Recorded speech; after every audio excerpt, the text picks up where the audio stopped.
Now, you're very welcome along to this evening's football show. We have with us, as we're making a habit now, mostly on a Tuesday, Pat Nevin, of chatting to you. How you doing? I'm absolutely great. Nice weather, gorgeous weather, and I'm now only 5 days away from my first game of golf here in Scotland. So, getting excited about it. Also excited about the football coming back as well, because it's looking more than likely now, unless there's anything mad that goes wrong, but the Premier League could be back fairly soon. And I have to say, I've thought all along that it was likely to happen. They would find a way to make it happen. But we have to make sure we do everything right and everything safe and all that sort of stuff as well.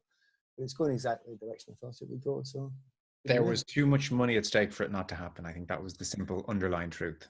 Yeah, absolutely. Follow the money. If you follow the money, you'll probably get the right answer. But it's got also other benefits that come with it. The benefits of keeping a lot of people employed, the benefits of keeping people interested. Some people have got bored. I've not, but some people have got bored, and they kind of need something to take their minds off it. And the longer this goes on to whatever level, but it's not a complete lockdown now in England, and certainly Scotland, where I am. It's we're a few days away from it. There's a wee bit, but there still is a lack of opportunities to go out to do things that entertain you. So it's needed, to some degree. Well, it means very soon we'll be talking about matches at a weekend. So before normality resumes, we've asked you, with not much notice, I should say, in your defense here, you're working a little bit off instinct, but we've asked you, it's cheap, it's nasty, it's clickbaity, but we have asked you nonetheless to pick your Premier League 11, 1992 season, right through to present day, Pat Nevin's best 11. Right. Well, the first thing, yes, didn't get much time, but to be honest, that shouldn't be that much of an excuse. There's enough players to pick from. I don't mind clickbait. I don't mind all that. The only problem is, as soon as you put it out there, you get abuse. Oh, sure. Good news, I won't be reading any of it, so I don't care. But it was actually quite interesting to start thinking about it. So, typical of me, I want caveats. Like, I want, what do you mean the best? Your favourite? The best players or the best numbers? Not the best numbers, because anyone can go and organise that. That's a piece of cake. Mm-hmm. But you have to some degree, think, a lot of people do this and think, what would be the best team, structured together? No. But I've done a little bit of that. Other than that, it's either the best or indeed my favourite players. That's what I'm going for. Perfect. Give us the rationale as we get to each player. So I'm curious about this. We've been talking a long time now, coming up probably on a decade, sooner rather than later, and we've never done something like this before. So I am genuinely curious. Where are we starting? Of course. Before we go anywhere, when I start, if you think at any point, write down a couple of names that you think will be in my team, right? And see if you get any of them right. So I don't really know which system, but it's kind of 4-4-2-4. 3-3. I think it's the most acceptable one. I used to cheat with these things and go with 3 at the back, so you could get 3 centre backs in. But let's start at the keeper. And it's not easy. Couple of names. One, I was so tempted to just annoy folk to go for Neville Southall, because he played during this era and managed to go with both eras. And I worked with him. He was absolutely astonishing. But we're talking Premier League keepers here, and it's not the one that jumps out to you, and he's not the right one for that era. Pre that era, yeah, he's the man. So it come down with a lot of thinking. It came down to Petr Cech and Schmeichel. There's a lot of goalkeepers around there. I think had Courtois, the way he started and the way he was improving, had he stayed and kept on improving that level, he'd have beaten both of them. He really would have beaten both of them. But he didn't. And he moved, and I think he plateaued really quite early. So that was the other one. There's one guy going through from the outside, which I'm not sure if many people agree, but Brad Friedel would be right up there for me. Would he? Just as a pure goalkeeper, not always playing with the best team, and sometimes that's a mistake we make. Sure. With a lot of these things, there's guys that play with teams that aren't sexy, stylish, and don't have the trophies, and they get ignored. And they were unbelievable. There's not that many of them, but there's a few. And there's one of them in my team. There's one of them definitely in my team. Okay. So Friedel should be considered, but he's not going to get it. So I'm back to the toss-up, really, between Schmeichel and Cech. I actually think all but for the last year and a half or whatever, De Gea would be up there as well. He had been that good, but you're thinking to yourself, who do I want in goal? You know, if I'm to save my life, who do I want in goal? It's going to be Czech or it's going to be Schmeichel. It really is, and that's what it's down to. I'm starting this conversation, not sure I'm going to end it. It's tough. It's really tough. If I say Czech, it's because you're Chelsea. Correct. But in actual fact, it's probably Schmeichel. It's definitely Schmeichel. Right. And the reason being, both of them are amazing, brilliant. He changed goalkeeping. See, people that change things, and he did change it. He changed the way it was considered, the way it looked. You know, there was no question when he was playing who was the best. It was him. You know, whereas, you know, Czech, there was others around and you would talk about others. He kind of didn't do that with Schmeichel. And of course, you can throw in the fact that his team was brilliant as well. And, you know, he was a big part, an important part of that as well. But if the ball was being crossed into the box and there was going to be a chance and I had to choose somebody to be in there, hand on heart, it's probably going to be Schmeichel. Would have been interesting to see him in the modern era with the demands on his feet. Exactly. To be honest, but the Czech wasn't any good at that either. Let's be fair. Czech wasn't any good at that. And Courtois was terrible at that sort of thing. So some of these goalkeepers, I mean, I would have been interested to see. I mentioned Southall there. Southall's attitude to anyone that took the ball off him was just to batter them. You know, in training in particular, I have to say.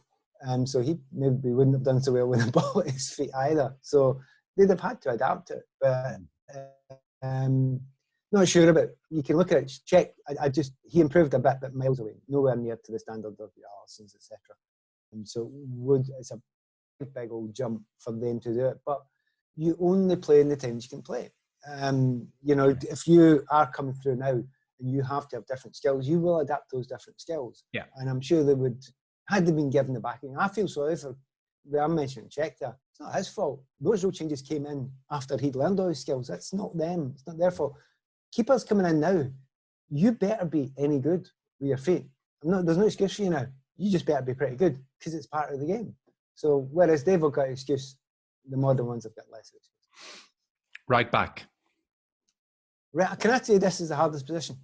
Of all the positions, this is the hardest position. Because there wasn't that many that jumped out at me. Now, maybe I spend my time looking at left backs because I played most of my career, a large part of my career on the right, but not all of it. But the right back one, I thought was really, really tough. Now, everyone's going to say the same guy right away. All going to say Gary Neville. You would accept that? That's the first name? You know, the number of games played, you know, played for England, steady, kind of never done much wrong. Technically, was always quite good as well. Was he the very best player in that position? I was kind of hoping not, because where was the flair? Where was that extra added thing that you hammered down the line that, you know, you overlapped but you underlapped? You kind of took a player on now and again. I grew up watching fullbacks like Danny McGrain. He was a brilliant dribble as well. He's been a great defender and a decent cross of the ball and all that. There's other defenders from right back who would score you a few goals. He didn't do that either. So absolutely, I think Gary Neville's up in the discussion. I'm no arguing with that at all. But it was something really, I thought, please make there be a better one than that. And I started looking around. And there's not many that you can jump out. No. I will get a point. I'll get it pointed at me now, and I know, and I'll just take it because there will be a few Chelsea players in there. But Branislav Ivanovic, he gave you so much more. He gave you goals. If you wanted to play him as a right centre back, right of a three, left of a three, got up there, got crosses in, unbelievably hard to beat. Wasn't particularly quick, but also added goals going forward. You know, sometimes from open play, sometimes. He was as good a striker. See, when he was up front and the ball came into the box, if the ball came to his feet or his head, he was as good a finisher as most centre forwards. But you didn't notice it because he wasn't getting that in that position that often, other than at set pieces. And watching Branislav for all these years, for his limitations, because he didn't even look the most mobile player. No. I just thought he brought all those different things. You know, if it's a squad player you want, you go Branislav immediately, because you're going to cover so many other bases. But after you watched him after a while, who would I prefer to play against? Which it kind of comes down to a wee bit for me. I'd rather have a go at Neville. I think Branagh would be harder to get by. So, in kind of all those areas, I'm with Branagh slightly. Okay. Gary's got all the other bits that you hit in with the, probably more medals or whatever, all that stuff, millions of that stuff, all the games played, all that. Better actual all-round player. Branagh. If we're doing this in 5 years and current trajectories continue, Trent Alexander-Arnold is your right back, is he? Along with Reece James, probably Trent first. But those two are still the best I've ever seen. I would say at the moment Trent's ahead without a doubt, but he's about a year ahead of the trajectory. You're going to have the biggest battle in history, but I think Trent's that good a player. He'll step into midfield eventually, won't he? It would just be. Oh, do you? I think so. Yeah. Yeah, but oddly so will James. Reece James will be a centre midfielder. He's perfectly comfortable being a centre midfielder. I've watched him play there. He played there for Wigan a season before and got the Player of the Year. I mean, he can do it. He's only a kid, like. So, but Trent, absolutely. And it's a tough thing to say, but then what I said to you before about Courtois, he comes in and you think this is the best thing since sliced bread, but the trajectory kind of levelled off. There's been a few like that. The best left back, I think, name's gone for me. Left back from Manchester City last year, got in 2 years ago. Mendy. Got in, yeah. Sorry? Benjamin Mendy. Mendy, yeah. Watched him, Benjamin Mendy at start and thought, right, that's it. All bets off. He's going to be the best left back. But it didn't happen. He got an injury. He just didn't look right after that. For a short period of time, for 6 months, I hadn't seen anyone better at all in that position. But it was only 6 months, and it's never really come back to that level, or even close to it. So you need to keep on doing it. Okay. So is your left back, I'll come back to centre halves in a moment, is your left back Ashley Cole? Is that a simple one? No, absolutely not. He's fantastic. There's three. I think there's three. Can I tell you who they are? Yes. Ashley Cole, Dennis Irwin, Patrice Evra. No. Ashley Cole, Stuart Pearce, and Leighton Baines. Why is Dennis Irwin not in your at least top three there? No, I like Dennis as a player, an absolute super player. Really, a great player. But we're talking the absolute pinnacle. Stuart Pearce, for a period, was the best left back in the world. Yeah. In the world. So others were great, probably even the best for a wee period of time. There was a period of time, I think he was the best in the world. And I played against him for 15 years. Now, at the start, I've watched the guy's progression. It was amazing because he spent his first 5 years just trying to kick people or lunging in at people and not learning and just being a big bully-looking guy.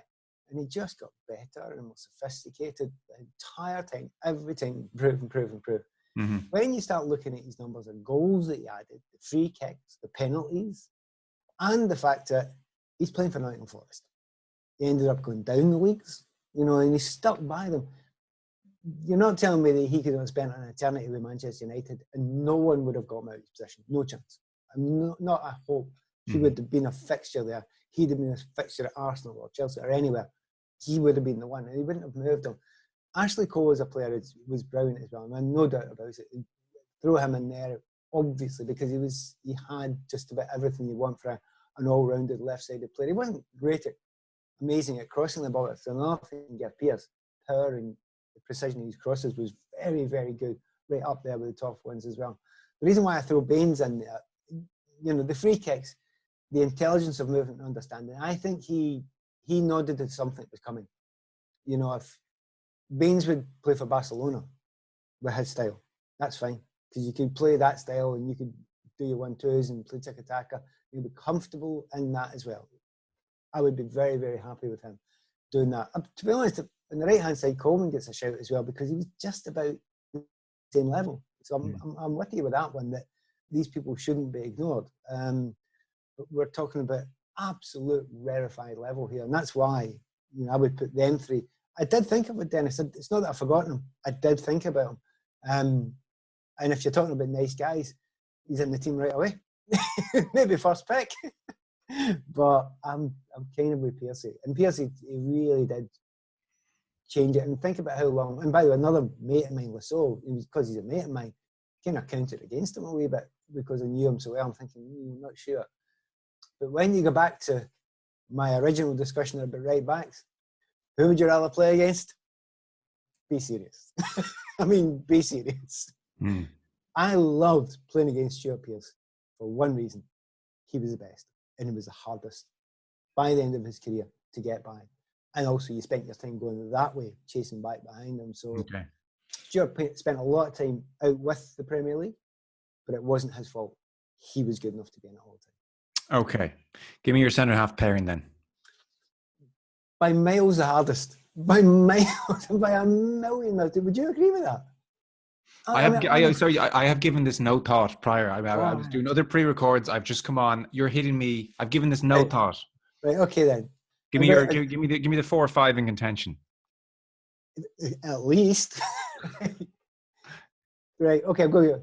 John Terry obviously gets shouted in there.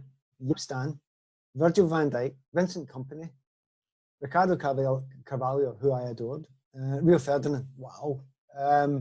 Adams. Vidic. I mean, honestly, Pally, there's millions. They just keep on coming. There are millions of them. And you just think, well, I don't know who's better than who. You then need to actually bring on, right, okay, what did you do in the Premier League? I think you need to do that with these ones. So it's a tough one. Mm. My favourite, for years and years, my favourite defender that I'd watched in Premier League football for years was Carvalho. By years. And remember, he won Player of the Year 1 year. So did Paul McGrath, but I appreciate he was... That's before time. To be honest, Paul McGrath, he's easy that company. Easy. He was 93 Player of the Year, Players Player. So absolutely easy that quality. Yeah. Not even a question mark, easy. You're talking length of time and other things that maybe slightly held him back on his. That's maybe true. That's true. Not the entire the length of time. For the same reasons as Neville Southall. Yeah. Not quite enough and not absolute peak for a lot of it. But yeah, no, without a doubt, if you talk about Vincent Kompany, you're definitely talking about him as well. 100%. Not, and everybody I've ever met in football would agree with that argument. We're trying to get them to get the best ones. And I'm just going to stop mucking about and I'm going to give you my 2 right. And you can just slaughter me for the rest. Van Dijk and Kompany. Van Dijk and Kompany. It's another one. I kind of think we're already beginning to forget how important he was in that team. And it was that period of time when you had Toure and things like that. And you just thought centrally through that middle of that team. They were amazing. And I remember how good he was in the ball. And the thing is, he's another classic. It was a bit real. They're up there, right at the top of the screen, right? And see when they lost their pace, whoa, down there, cliff, gone. And he was kind of a bit like that as well. It was amazing when it happened. When you saw him, when he didn't have that effortless, explosive pace, he just kept on getting caught out. He kept on getting himself square. And you just thought, and it made you question how good he was originally. But it was very, very late. He'd had enough brilliant seasons up until then, to my opinion, to be put in there as well. Now, remember, I'm saying this, John Terry in there, and I'm thinking, for what he's done, for the effect he had and all that sort of stuff. But no, Kompany was a better player. Was he better? I was sure John Terry was in, actually. No, I think JT was very good actually coming out with the ball as well. By the way, I held back and didn't put David Luiz in there. Just to troll people. I would have thought, Jaap Stam as well was just so brilliant for a period. It's very tough. So Van Dijk... He's on the list. He's on my list. Without a doubt, he's on my list. This is when bias comes into play as well. Yeah. My bias is you got to be a footballer as well. Fair enough. I figured your team would be a footballing team. Okay, you're back 4. Ivanovic, Van Dijk, Kompany, Stuart Pearce. We don't need to talk Van Dijk. We've done it every week for about 2 years. So are you going 4-4-2 or 4-3-3 in the end? Well, it's a kind of both. And I'll explain why, right? So what I'll do is I'll give you the midfield winger, right? So there's going to be two midfielders, a winger, and a kind of midfield winger. So some guys can do both, right? So my midfield winger is going to be De Bruyne, because he is, for vision and all, that's one of the best I've ever seen. And he adds so many different things to the game as well. And in Yeah. a team full of complete and utter geniuses, he's there. I mean, he's there at the front of them, which is saying something. I mean, that period of time. And again, slightly considering having watched him early on, to keep on improving to that level was extraordinary. It was absolutely amazing. And he never seemed to miss a pass. I remember watching him. I was on holiday. Sometimes some matches you can just remember very well. I remember being on holidays, however many years ago, and you'd go to in Spain, and you go to the bar to watch a game, something to do of an evening, and it was a game at Old Trafford, and De Bruyne, I think, was playing up front on his own for Chelsea, and I remember thinking, this lad's rubbish. He has nothing. They stuck him out in the wing as well. It just kept on putting him in the wrong positions. It was awful. It's like, in hindsight, it's one of the worst ever. Well, oddly enough, I had a different take on it at the time, because there was a few games, just play him in League Cup games and things like that, and they stick him out in the right wing, and I'd watch the guy and I'm thinking, stop it, stop trying too hard, stop it. Yeah. Every time you get in the ball, you're trying to do a million things to show you're good enough to get into this team. The gaffer just isn't going to do it. He's got his team that's settled. They win the leagues that year anyway, but just go and play your own game. He was so angry and so frustrated and so desperate. He actually looked the worse player than he was. I kept on seeing little bits thinking, no, you're really good. Now, we've all been there. Every pro has been there. And particularly, I know that position out in the wide areas, knowing that the gaffer doesn't really want you. So you need to score a hat-trick every week. So what do? Do you chuck it? Or do you try and score a hat-trick every week? Well, you try and score a hat-trick every week, so you end up not doing the right things. You over-try, you over-develop, you over-everything.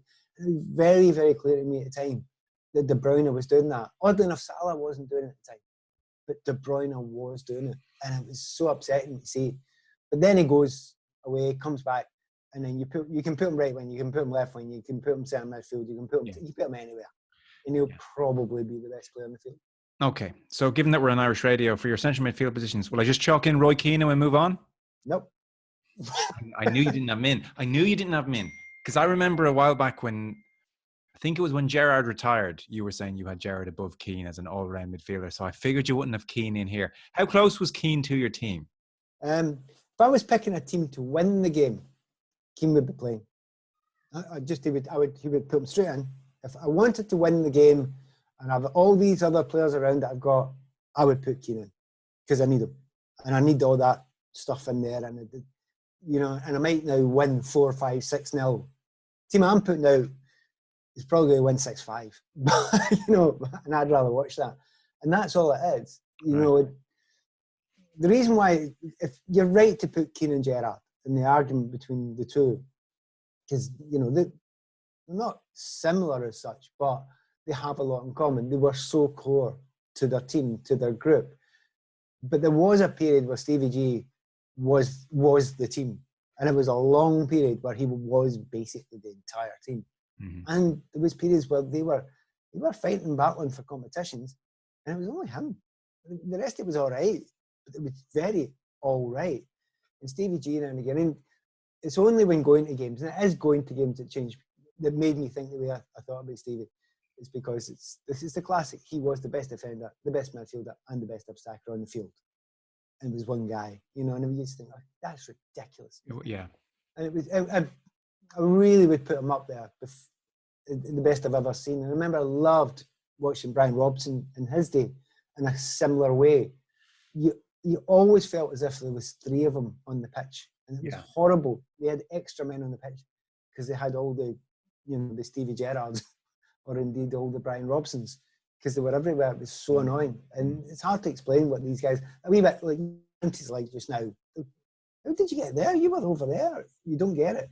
Yeah. Stevie G had that, but he also had the attack, the flair, the everything. So you're right to say it. Stevie G does actually get in there. Yeah, and it is precisely instead of Keane. Instead of Keane. I see. I figured that. So here's the.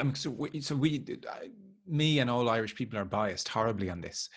One of the points that John Giles, who was a television pundit and still on the show with ourselves now, but in his TV punditry as well, would have made about Steven Gerrard, even in his peak years, was John never saw him as a natural midfielder. And by that, I mean someone who could dictate the game, control the game. The all action aspects of Gerrard are just mind blowing. As you said, the best defender, tackler, his power, running over long distances, pace and short, the goals, my goodness, the goals, the temperament.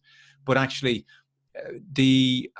maybe it's now received wisdom, because John Giles is sort of like a godlike figure who dictates what we think about the game. But the received wisdom over here, I think now, is that Gerrard lacked that one crucial component to be a true central midfielder, which was the ability to pick up a game, put it in his back pocket, and dictate it in a way that maybe we feel Keane could. Do you agree with that on Gerrard? Did he have that missing? One of the things you ask anyone, be it John Giles, be it me, be it anyone, you have to remember who they were as well. I watched John Giles play. He's always going to pick Keane. He's always going to pick Keane because they weren't the same. Absolutely not. John was so skillful. I mean, his reading the play was he had that nastiness as well. And he didn't look as if he should, because he had that skill and he had that vision and he had that ability to control. If you see someone who's an absolute mirror of you, but maybe even a better version, oh my God, it's impressive. It really is impressive. It's a fantastic thing to see.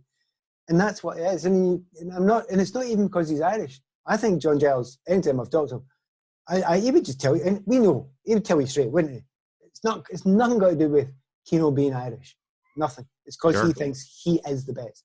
And he's absolutely right to think that from his perspective. And it's not as close. It's like we're all saying here, what people want to say, oh, so you don't rate Keane? Of course we do. We think he's one of the best players ever. It's not that argument at all. Yeah. And it's the kind of road you go down and you start trying. You'll notice I've not dissed anything about Keane. I've not said, I remember he didn't do that. I've not done that, because there isn't particularly anything. Yeah. That's where we have to, that's where when you're talking about this kind of level, you're not dissing them. You're just thinking these amazing things and why they are extra special. Yes. Well, look, I can't argue with Steven Gerrard. A phenomenon. Utterly just almost a fictional character at times, the way he did things for Liverpool. So you've De Bruyne sort of on the right. You've Gerrard in one of the central midfield spots. Who's alongside him? Right. So the list was Yaya Toure, Vieira, Keane, obviously. Cesc Fabregas got a shout. Xavi Alonso. Wow, what a player. Loved it. Kante, Makalele. If I wanted somebody to sit, no do. Scholesy, for pure technical, stick him in the Barcelona team. He's as well. But there's a name I've missed out. And just the numbers are just berserk. Just berserk. Frank Lampard scored so many goals from that position. It's just bizarre. It doesn't make any sense.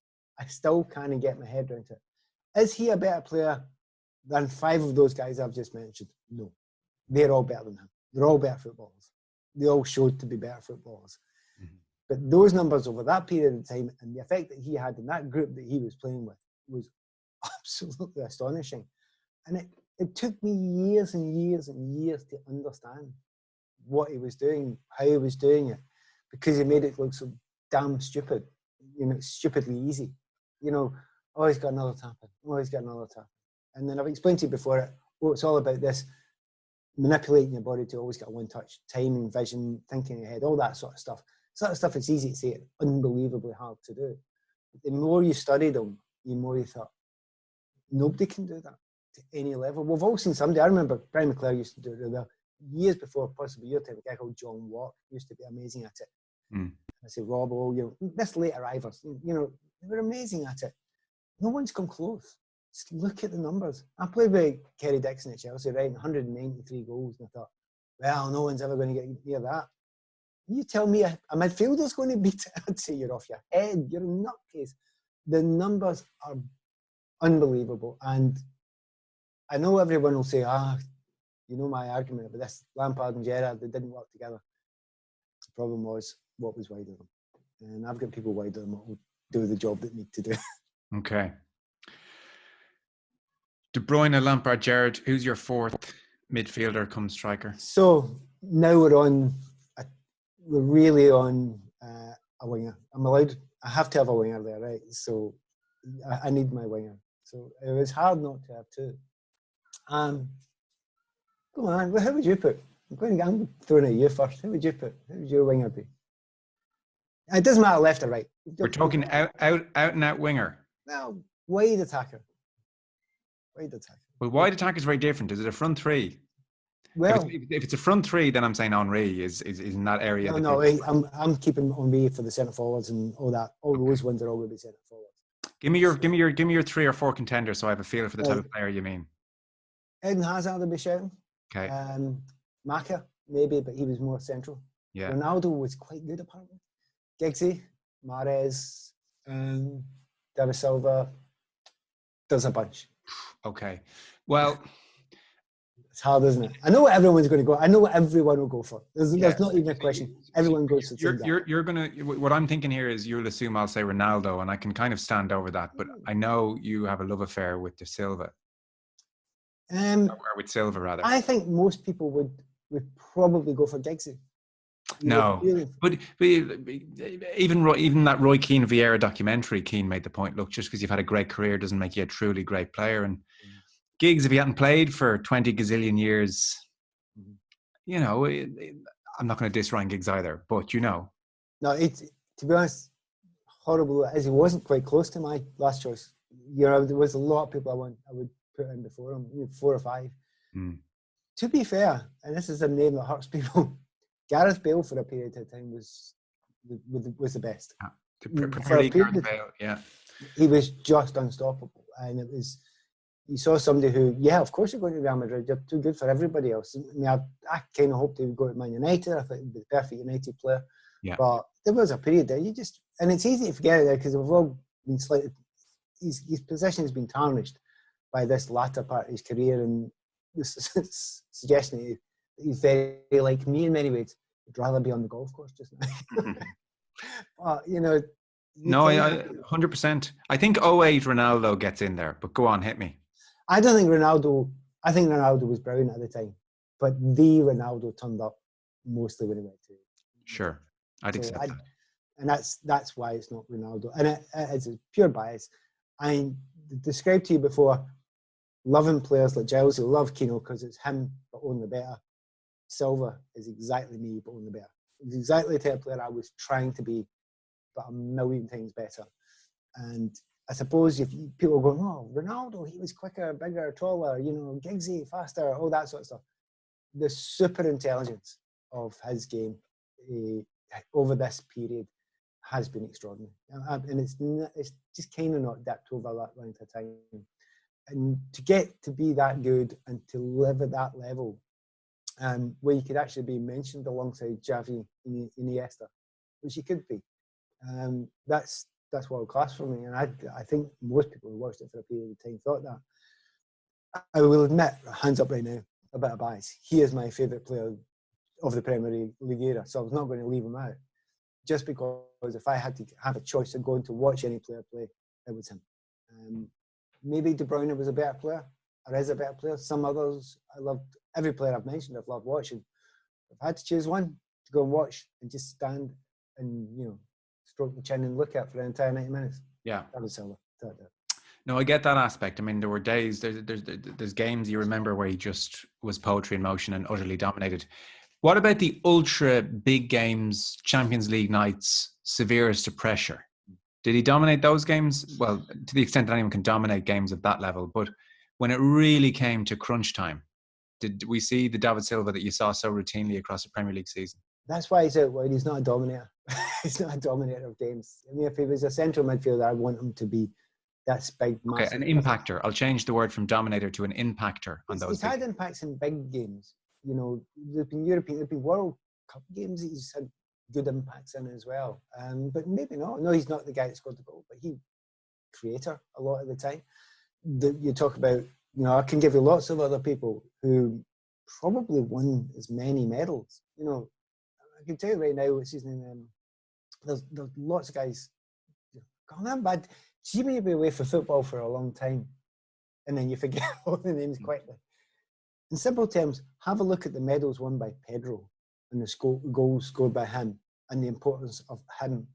I think he's maybe second in the world at the moment with a number of trophies and medals. Are you putting Pedro in before Silva? No. Well, no, you're not. Of course you're not, because. No. But you could also say that Pedro scored in European Cup finals. you throw all that in, and it is an argument. I accept the argument, but I'm putting my best team together. And my best team's going to go and play in another game, and my best team is going to beat everybody as far as I'm concerned. That's fair enough. To be fair, I was chatting to Damien Delaney once, and he was chatting about Silva and talking about how he was just the most difficult, the most impossible, the most intelligent, just controlled everything around him when he was on the ball. It was just impossible to get near him. And you thought, big lad, Damien Delaney said, I'll just go and smash him. It just wasn't an option. He was just on a different plane. So that's from someone who's shared a pitch with him and who's played against all of the Premier League best across 6, 7, 8 years. So he was... And a lot say it. And it's not just because he's leaving now. You ask a lot of people at the moment, and there's all these gushing tributes to him. Now, you hear a lot of gushing tributes that, people are just pushing it a wee bit.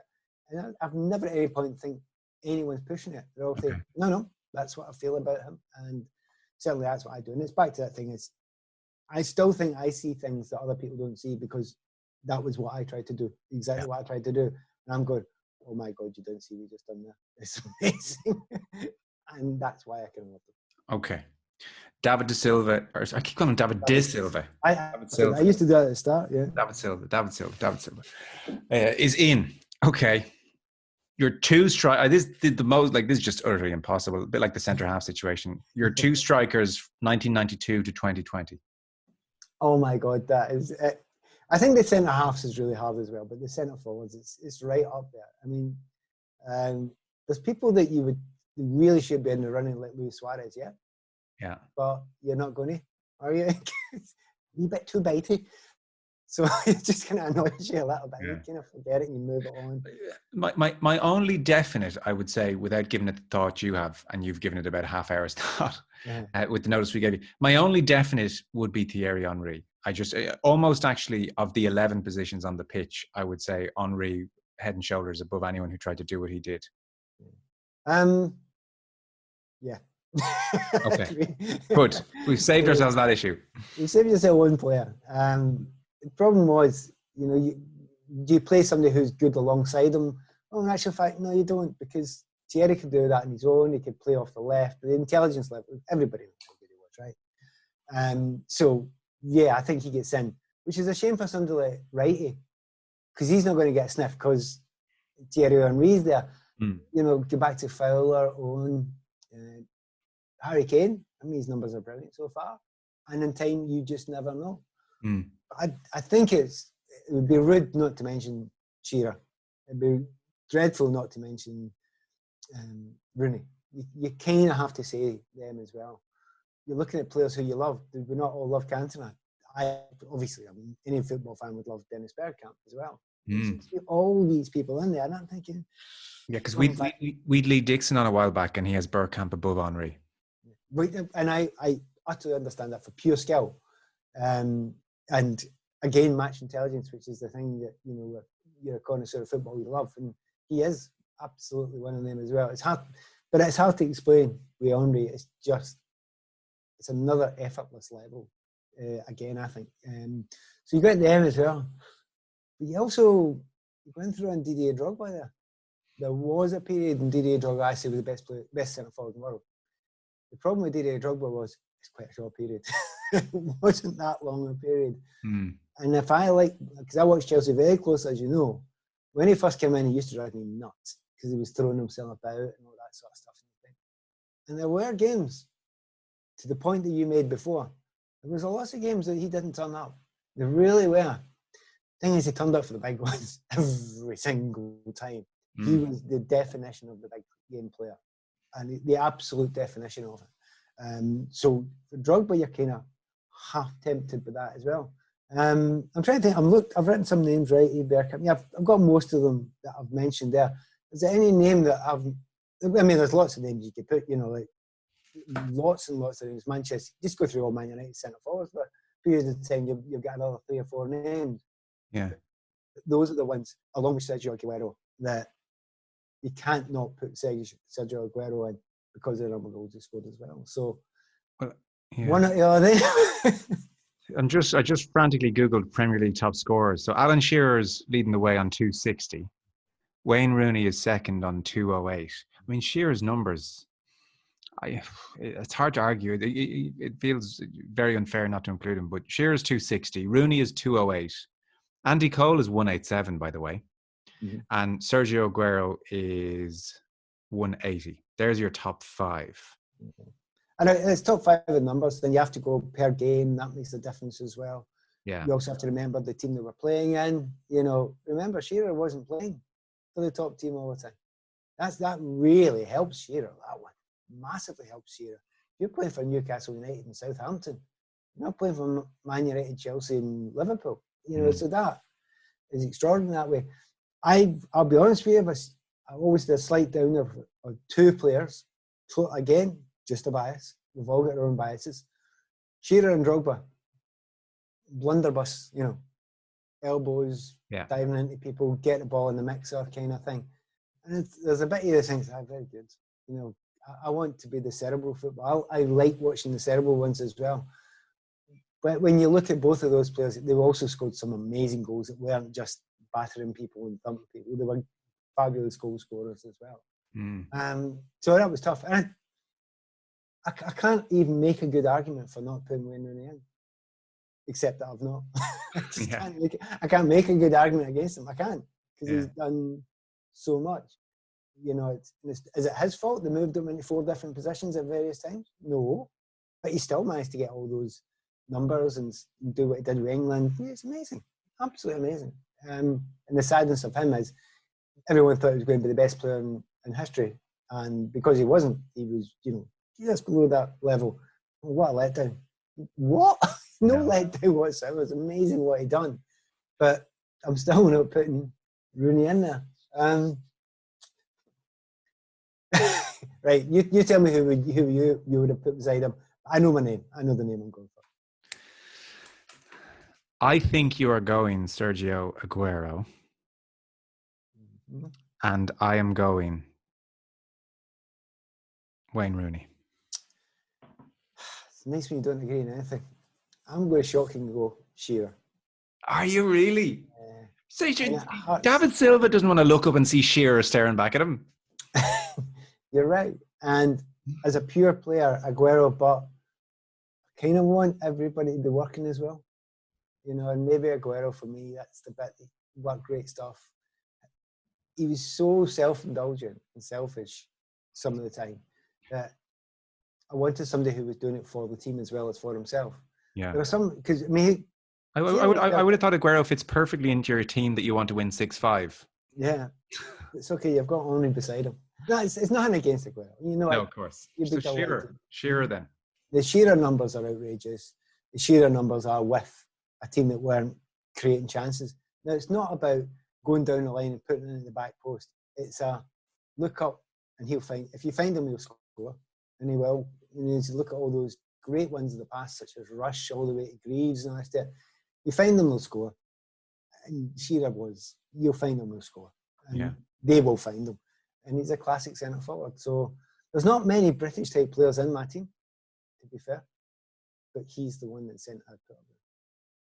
Yeah, I can't argue with it. So you can't argue. Don't worry, people will argue. But it's how do you argue with 260 goals? And as you said, doing it at Newcastle in the main. I mean, what might he have done elsewhere? Yeah, and we do forget. Remember, a lot of Shearer stuff was really early Premier League days as well. Yeah. So there wasn't even. I mean, they hyped it.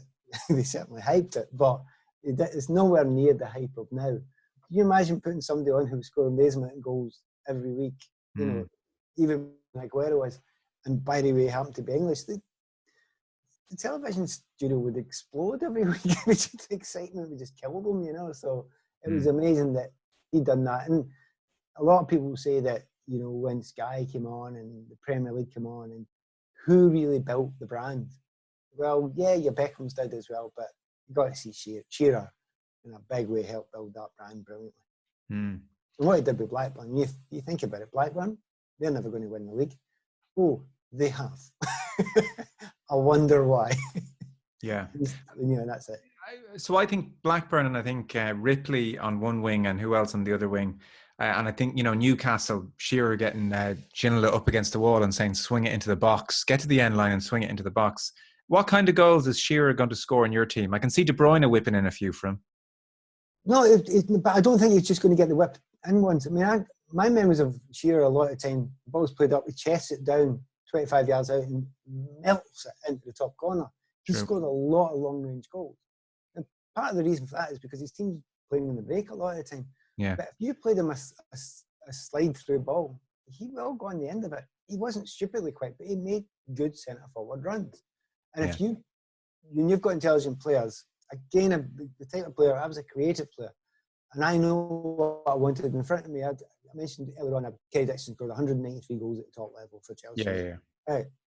Kerry wasn't a great player. Absolutely not. But I know if I do that and put it there, he will score a goal.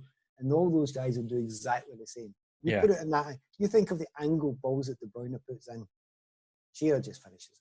To be fair, this sounds like I'm questioning the Premier League's highest scorer in history. I'm not. That's fine. And he was on Gary Neville's Soccer Box on Sky recently, and they showed footage of him in his Blackburn days in particular. He was fast in his early days. So I mean, I'm lingering on the last season or two in my head. Shearer, the volley against Everton, those type of goals. But he was fast. Add on top of that the horrendous injuries he got.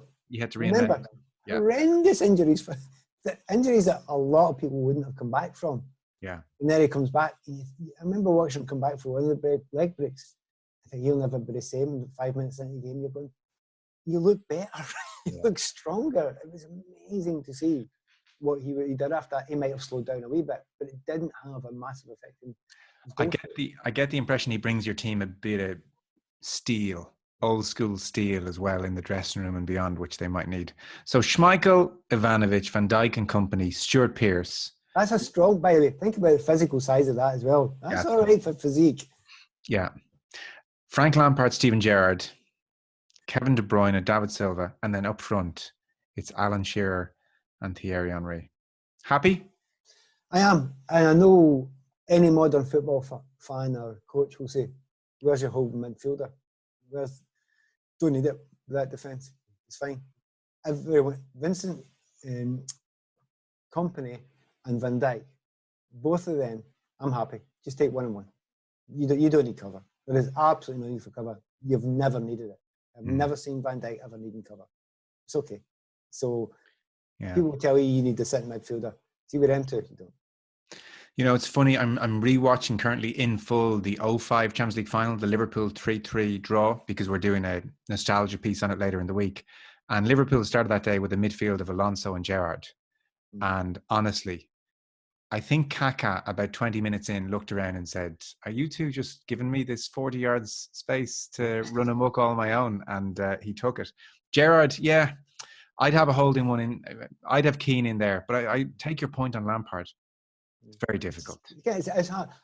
Can I say, I think, Gerrard's a better player than Lampard. I think there's a number of players who are actually better footballers. Yeah. With the one caveat of, I remember watching near the end of his career, Frank was stuck back deep line midfield for a period of time. And I was utterly stunned by how good he was there. Okay. Controlling games. But he didn't need to do that. He just dumped that ability because he had a more important ability to use. So in actual fact, he actually might be a better player even than we thought he was. Okay, interesting. Well, look, it's going to score lots of goals, this team. Who's your captain? They all look like captains. Did you? It has to be Psycho. Piercy's fine. Okay. He's a good captain. Pat Nevin, thanks so much. That was great. Absolute pleasure. And I want to play in that team, not against them.